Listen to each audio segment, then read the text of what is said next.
Hi good morning. ಎಲ್ಲರೂ ಹೇಗಿದ್ದೀರಾ? ಎಲ್ಲರೂ ಚೆನ್ನಾಗಿರ್ತೀರಾ ಅಂತ ಗೊತ್ತು. ಏನಪ್ಪ ಇವಳು 3 ದಿನಕ್ಕೆ ಬರ್ತಾಳೆ ಮತ್ತೆ ಓಡೋಗಿರ್ತಾಳೆ ಅಂತ ಎಲ್ಲ ಎಷ್ಟು ಬೈಕೋತಿರೋ. ಆ್ಯಂಡ್ ಎಲ್ರಿಗೂ ಬಿಲೇಟೆಡ್ ವಿಶಸ್, ಹ್ಯಾಪಿ ಸಂಕ್ರಾಂತಿ. ನಾವು ಸಂಕ್ರಾಂತಿ ದಿನ ಎಲ್ಲಿಗಪ್ಪ ಅಂದರೆ ಒಂದಷ್ಟು ಟೆಂಪಲ್ ರನ್ ಮಾಡ್ಕೊಬರೋಣ ಅಂದ್ಬಿಟ್ಟು ನಾನು ಮತ್ತು ಅಕ್ಕ ದೇವಸ್ಥಾನಗಳು ಹೋಗಿದ್ವಿ. ಫುಲ್ಲು ಫ್ರೆಶಪ್ ಆಗಿ ಫಸ್ಟು ಲಕ್ವಳ್ಳಿ ದೇವಸ್ಥಾನ, ಆಮೇಲೆ ನಮ್ಮ BRP ದೇವಸ್ಥಾನಕ್ಕೆ ಹೋಗಿದ್ವಿ. ಗಾಡೀಲಿ ಗಾಡೀಲಿ ಹೋಗ್ತಿದ್ದಂಗೆ ಅಕ್ಕನ ಜುಮ್ಕಿ ಫೋಕಸ್ ಮಾಡಿ ಒಂದು ರೀಲ್ಸ್ ಮಾಡ್ಲಿಕ್ಕೆ ಬರುತ್ತೆ ಅಂದ್ಬಿಟ್ಟು ಅಕ್ಕನ ಜುಮ್ಕಿನ ಫೋಕಸ್ ಮಾಡಿ ವೀಡಿಯೋ ಮಾಡ್ತಿದ್ದೆ. ಮಾತ್ರ ಗಾಡೀಲಿ ಹೋಗ್ತಾ ವೆದರ್ ಎಂಜಾಯ್ ಮಾಡೋದಿದೆಯಲ್ಲ, ಅದ್ರ ಮಜನೇ ಬೇರೆ.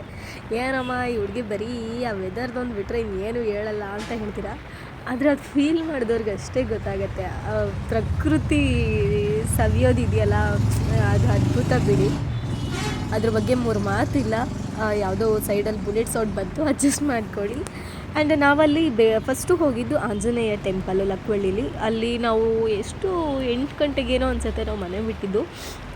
ಮನೆ ಬಿಟ್ಟಾದಮೇಲೆ ಅಲ್ಲಿ ಪೂಜಾರಿ ಇನ್ನೂ ಬಂದಿರಲಿಲ್ಲ. ಬಂದಮೇಲೆ ನಾವು ಅಲ್ಲಿ ಇನ್ನೇನು ಟೆಂಪಲಲ್ಲಿ ದರ್ಶನ ಪಡ್ಕೊಂಡು ನಾವು ಹೋದಾಗ ಇನ್ನೂ ದೇವಸ್ಥಾನನೇ ಓಪನ್ ಆಗಿರಲಿಲ್ಲ. ಅದಾಗಿ ಎಷ್ಟೋ ಹೊತ್ತಿದ ಮೇಲೆ ಪೂಜಾರಿಯವ್ರು ಬಂದಿದ್ದನ್ನು ಒಂದಷ್ಟು ವೀಡಿಯೋಸ್ ಕ್ಯಾಪ್ಚರ್ ಮಾಡಿಕೊಂಡು ಅಲ್ಲಿಂದ ಒಟ್ಟು ನಾವು ಸಂಕ್ರಾಂತಿ ದಿನ ಎಷ್ಟಪ್ಪ ಅಂದರೆ 4 ದೇವಸ್ಥಾನಕ್ಕೆ ಹೋಗಿದ್ದು.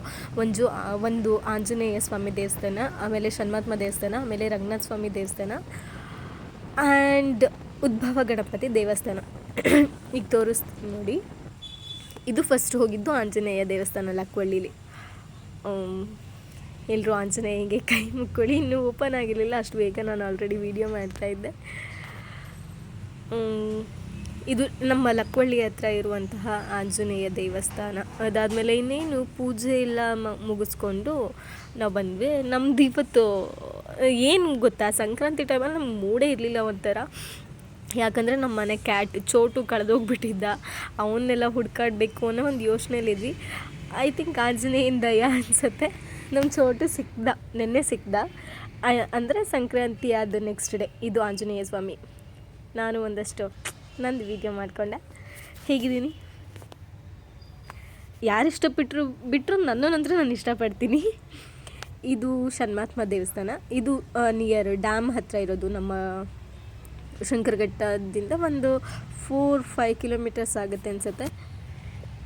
ಇದು ಅಲ್ಲಿ ಡ್ಯಾಮ್ ಹತ್ರ ಇರುವಂಥದ್ದು. ಆ್ಯಕ್ಚುಲಿ ಇವತ್ತು ವ್ಲಾಗಲ್ಲಿ ಸ್ವಲ್ಪ ನನ್ನ ವಾಯ್ಸ್ ಚೇಂಜ್ ಬರ್ಬೋದು. ಇದು ರಂಗನಾಥ ಸ್ವಾಮಿ ಲಕ್ಷ್ಮೀ ನರಸಿಂಹ ಸ್ವಾಮಿ ದೇವಸ್ಥಾನ. ಇದು ಆವಾಗಲೇ ಮಿಸ್ ಆಯಿತು. ಲಕ್ಷ್ಮೀ ನರಸಿಂಹ ಸ್ವಾಮಿ ದೇವಸ್ಥಾನಕ್ಕೆ ಹೋದಾಗ ಪೊಂಗಲ್ ಕೊಟ್ಟಿದ್ರು. ಪೊಂಗಲ್ ಮಾತ್ರ ಮಸ್ತಾಗಿತ್ತು, ತುಂಬ ಚೆನ್ನಾಗಿತ್ತು ಪ್ರಸಾದ. ನನಗಂತೂ ಸಿಕ್ಕಾಪಟ್ಟೆ ಇಷ್ಟ ಆಯಿತು. ಎಷ್ಟು ಕೊಟ್ಟರು ನಾನು ತಿನ್ನೋಳಿದ್ದೆ. ಆಮೇಲೆ ಅದು ಮುಗಿಸ್ಕೊಂಡು ಬಂದು ಅಕ್ಕನ ಸ್ವಲ್ಪ ಫೋಟೋಶೂಟ್ ಮಾಡಿಕೊಂಡು ಮತ್ತು ಇದು ಸ್ವಲ್ಪ ಸ್ಲೋ ಮೋಷನಲ್ಲಿ ಎಡಿಟ್ ಮಾಡಿದೆ ನಾನು. ಎಡಿಟ್ ಮಾಡಿಕೊಂಡು ಇನ್ನೇನು ಮತ್ತೆ ಅಲ್ಲಿಂದ ಮನೆಗೆ ಬಂದಮೇಲೆ ಸ್ವಲ್ಪ ಹೊತ್ತು ರೆಸ್ಟ್ ಮಾಡೋಣ ಅಂದ್ಕೊಂಡ್ವಿ. ಆಮೇಲೆ ನಮ್ಮ ಚೋಟುನ ಸ್ವಲ್ಪ ಹೊತ್ತು ಹುಡುಕಿದ್ದೆ. ಸಡನ್ನಾಗಿ ನಾವು ಎಲ್ಲಿಗೆ ಅಂದರೆ ಕುಪ್ಪಳ್ಳಿ ಹೋಗೋಣ ಅಂತ ಪ್ಲ್ಯಾನ್ ಹಾಕ್ಕೊಂಡ್ವಿ. ಹೆಂಗಿದ್ರು ಉದ್ಭವ ಗಣಪತಿ ಹೋಗಬೇಕಂತ ಮುಂಚೆನೇ ಪ್ಲ್ಯಾನ್ ಆಗಿತ್ತು. ಸೊ ಅಲ್ಲಿಂದ ಉದ್ಭವ ಗಣಪತಿ ಹೋಗಿ ನಾನು ಇದಾಗ್ತಿದ್ದಂಗೆ ಮತ್ತೆ ಡ್ರೆಸ್ ಚೇಂಜ್ ಮಾಡಿಕೊಂಡು ಇದು ಒಂದು ರೀಲ್ಸ್ ಮಾಡಿಕೊಂಡು ಹೋಗೋಕ್ಕೂ ಮುಂಚೆ ಹೆಂಗಿದ್ರು ಡ್ರೆಸ್ ಚೇಂಜ್ ಆಗಿತ್ತಲ್ಲ, ಡ್ರೆಸ್ ಚೇಂಜ್ ಮಾಡ್ಕೊಂಡು ಇದರಲ್ಲಿ ಒಂದು ವೀಡಿಯೋ ಮಾಡೋಣ ಅಂತ ಅದಾಗೆ ಮಾಡಿಕೊಂಡು ಇನ್ನೇನು ಇದಕ್ಕೆ ಹೊರಟಿದ್ದಾಯ್ತಪ್ಪ. ಎಲ್ಲಿಗೆ ಅಂದರೆ ಕುಪ್ಪಳ್ಳಿಗೆ ಹೋಗೋಣ ಅಂತ. ಅದಾದಮೇಲೆ ಇದು ಹತ್ತತ್ರ ಉಂಬಳೆ ಬೈಲ್ ಹತ್ರ ಬರುತ್ತೆ ಉದ್ಭವ ಗಣಪತಿ ಅಂತ. ಹೇಳ್ಕೊಂಡಿದ್ದೆಲ್ಲ ಆಗತ್ತೆ ಅಂತಾರೆ, ಬಟ್ ಏನು ವಿಘ್ನ ನಿವಾರಕ ಅಲ್ವಾ. ಯಾವುದೇ ಬಸ್ ಆಗಿರ್ಬೋದು, ವೆಹಿಕಲ್ ಆಗಿರ್ಬೋದು, ಆ ಕಡೆ ರೋಡಲ್ಲಿ ಓಡಾಡುವಂತಹ ಯಾವುದೇ ಒಂದು ವಾಹನ ಆದರೂ ಅಲ್ಲಿ ನಿಲ್ಲಿಸ್ಬಿಟ್ಟು ಪೂಜೆ ಮಾಡಿಸ್ಕೊಂಡು ಹೋಗ್ತಾರೆ. ಅಲ್ಲಿಂದ ಹಂಗೆ ಜರ್ನಿ ಮುಂದುವರ್ಸ್ಕೊಂಡು ಹೋದ್ವಿ. ಇದು ನಮ್ಮ ಕವಿ ಮನೆ, ಅಂದರೆ ಕುವೆಂಪು ಅವರ ಮನೆ. ನಿಜವಾಗ್ಲೂ ಅದು ಒಂದು ಪ್ರವಾಸಿ ತಾಣ ಆದರೂ ಕೂಡ ಅಲ್ಲಿ ಶಿಸ್ತು, ಅಲ್ಲಿ ವಾತಾವರಣ ಎಲ್ಲ ಕಾಪಾಡ್ಕೊಬಂದಿರೋದು ನಿಜವಾಗ್ಲೂ ಅದ್ಭುತ ಬಿಡಿ. ಅಲ್ಲಿ ಅದೃಷ್ಟ ಅಂದರೆ ಅವರಿಗೆ ಅಂಥ ಪ್ಲೇಸಲ್ಲಿರೋಕ್ಕೆ ಆ ಥರ ಎಲ್ಲ ಬರೀಲಿಕ್ಕೆ ಅವರಿಗೆ ಅವಕಾಶ ಆಯಿತು ಅನಿಸುತ್ತೆ. ಯಾಕಂದರೆ ನಾವೇ ಹೋಗಿ ಕೂತ್ರೆ ನಮಗೆ ಸಾಲುಗಳು ಏನಾದರೂ ಒಂದು ಬರಿಬೇಕು, ಆ ಥರ ನೆನಪಾಗ್ತಾ ಇರತ್ತೆ. ಅಲ್ಲಿಂದ ಇಲ್ಲಿ ಬಂದು ಮತ್ತೆ ಅಕ್ಕನ ಇಲ್ಲಿ ಕವಿ ಮನೆ ಇದೆಯಲ್ಲ ಅದು ಹಾಕಿದ್ರು. ಈ ಕಡೆ ಒಂದು ಹತ್ತಿರ ಬಂದ್ವಿ. ಬಂದು ಇಲ್ಲಿ ನೋಡಿಕೊಂಡು ಇಲ್ಲಿ ಕ್ಲೋಸ್ ಆಗಿತ್ತು ತಪೋವನದ ಹತ್ರ. ಅದಾದಮೇಲೆ ಮತ್ತೆ ಅಲ್ಲಿ ಕವಿಶೈಲ ಇದೆಯಲ್ಲ, ಕವಿ ಮನೆ ನೋಡಿ ಆದಮೇಲೆ ಕವಿಶೈಲ ಹತ್ತಿರ ಹೋದ್ವಿ.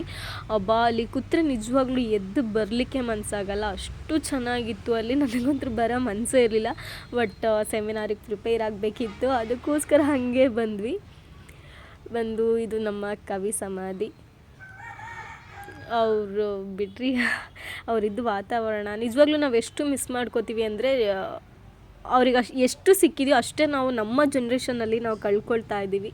ಆ್ಯಂಡ್ ಕಳ್ಕೊಂಡಿದ್ದೀವಿ ಕೂಡ. ಅವ್ರು ಪಡ್ಕೊಂಡಿರೋ ಒಂದು ಪ್ರಕೃತಿ ಸೌಂದರ್ಯವನ್ನು ಸೌದಿರೋ ನಾವು 1% ಸೌದಿಲ್ಲ ಅನಿಸುತ್ತೆ. ಅದು ಅದ್ಭುತ, ಹೇಳಲಿಕ್ಕಾಗಲ್ಲ.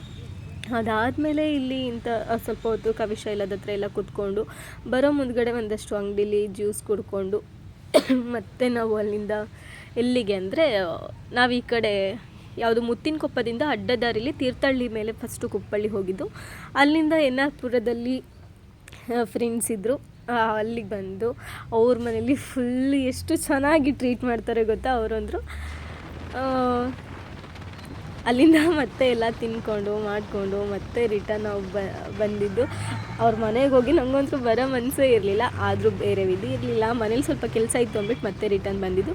ನಾವು ಬರೋಷ್ಟೊತ್ತಿಗೆ ಆಲ್ಮೋಸ್ಟ್ 7:15 ಆಯಿತು ಅನಿಸುತ್ತೆ. ಅಷ್ಟೊತ್ತಿಗೆ ನಾವು ಮನೆಗೆ ಬಂದ್ವಿ.